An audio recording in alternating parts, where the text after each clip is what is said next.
And tourney, it's the Lakers and second-seeded Phoenix Suns coming up at 7 p.m. right here on Spectrum Sportsnet.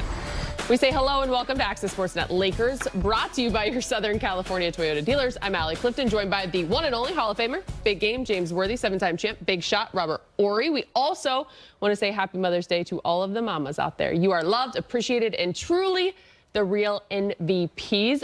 Big Game, you see that in there. People may not know. Was your mother the inspiration behind one of Chick Hearn's go-to calls? Happy Mother's Day to Gladys Worthy. What's happening, Mom? Yeah, my mother loved Chick Hearn. And the games used to come on 7:30 here, 10:30 in North Carolina. She had a huge, big satellite in the backyard. She watched Chick. And so when Charlotte got a team, we would come to Charlotte. My mom would cook food, bring it over. Chick loved her sweet potato pies, and she loved his isms. So the eggs are cooling. She was into the refrigerator thing, and she said, and the Jell-O's jiggling. And he took it and ran with it, and it's documented. So that is true. Awesome. Pretty cool. Yeah, the Jell-O's jiggling. Gladys Worthy. Hey, Mom, also, they always know. 1949 high school state champions in basketball. She was good. So you get it from your mom? Oh, yeah. Stole it. Right I got basketball from my mom and land on the couch from my dad. Sounds about right. Again, happy Mother's Day to all of you moms out there. It has become the norm this season. We got to get to it. Check out the status of who's in and who is out for each matchup. Kyle Kuzma, you see it right there. He is out. Lower back tightness. Alex Caruso, he's listed as questionable with a right calf strain. Game time decision. We like to see this. Talen Horton-Tucker, right calf strain. Cam Johnson, he is out with a wrist injury. So we take a look at the Western Conference standings as it stands today. You see, taking on the number 2 seeded Suns, the Lakers are a game and a half behind the Trailblazers. They are in that play-in tourney as it stands today with the number 7 seed. Which brings me to this, guys. Are we past the let's avoid the play-in tourney and now finally just embracing it? Because here we are, and maybe it's time to turn our focus to getting healthy, focusing on the chemistry, and getting right, on the right note, before the postseason begins. Yeah, sometimes it's hard to believe in miracles. It's hard to believe that we can win all these games in Portland to go 2-2 or whatever.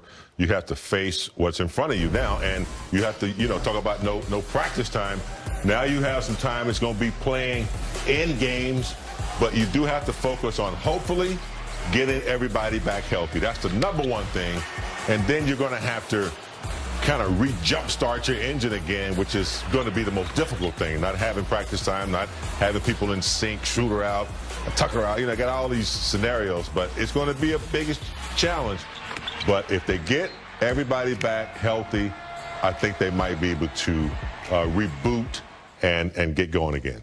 The thing about it is everybody's like 1 and 2s. It's like, man, did they really just fall? Well, we have to play them in the first round.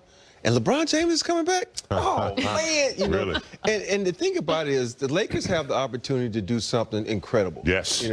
Be an HC and work their way through the playoffs, do something fantastic. And think about this. We always talk about guys' legacies, and we always talk about LeBron James' legacy. He's done everything across the board. Yep. But has he been able to win a championship without home court advantage? If he can add this to his list of accomplishments, then you can be looking at him going, is he the greatest? So hopefully they can do their thing and they can get back to a championship and then win that championship. Speaking of, his philosophy his entire career, he's always said he doesn't care what seed he is. Just take him, get him in there, and then he'll bet on himself. It almost feels like a movie being written, like, we're at the bottom and all of a sudden they're going to surge to the top. So hopefully, we'll see. One positive that came out, I know it was tough, guys, seeing the way in which they lost because they battled. They gave themselves a chance to win in Portland on Friday, but Anthony Davis looked great. And now you think him back in the lineup again tonight. He was great against Denver. We thought that was an awesome performance. Then he's out with injury to the Clippers. He was great again in Portland. How much do you just want to see now consistency as he continues to knock off the rust? For me, that's what the main word you just said, consistent. Because in a game of basketball, to be successful and be considered great, you have to be consistent each and every night. And when he goes out and plays a grown man game, when we say grown man game, I mean he's going to the rim, he's getting offensive rebounds, he's challenging guys at the rim, he is getting to the free throw line. That's mean he's not playing a game where he's on the perimeter shooting threes and trying to be the fancy basketball. But this is the AD that James and I love to see. see when he goes to the hole, gets fouls, and think about it. This was the AD that was being considered an MVP when he was getting numbers like this, because if he's aggressive, it scares so many defenders. Yeah, there's certain players currently and historically that you know that when they come on the court that they're going to be a problem every night. And that's what AD is getting to. I think he's starting to understand, playing with LeBron, that there are no nights off for a dominant player. Now, look, you might have nagging injuries and stuff like that. We understand. But he's got to start that image like Akeem Olajuwon, Rob playing with him. When he came on the floor every night, it was like, oh, he might be a little, slow or, nagging injury. He was coming hard every night. And that's what I've seen since he's come back. I think playing with LeBron, what he experienced last year, I think he's taken it to another level as far as leadership in his own way, not only verbally, but what he's been doing in the last few games. No doubt. 36-12 against the Blazers, his first 30-point game since February 12th. The Lakers and Suns will tip off at 7 o'clock from Staples Center right here on Spectrum Sportsnet. For the latest on tonight's matchup, let's check in with Lakers reporter Mike Trudell, standing by with more. Hey, Mike.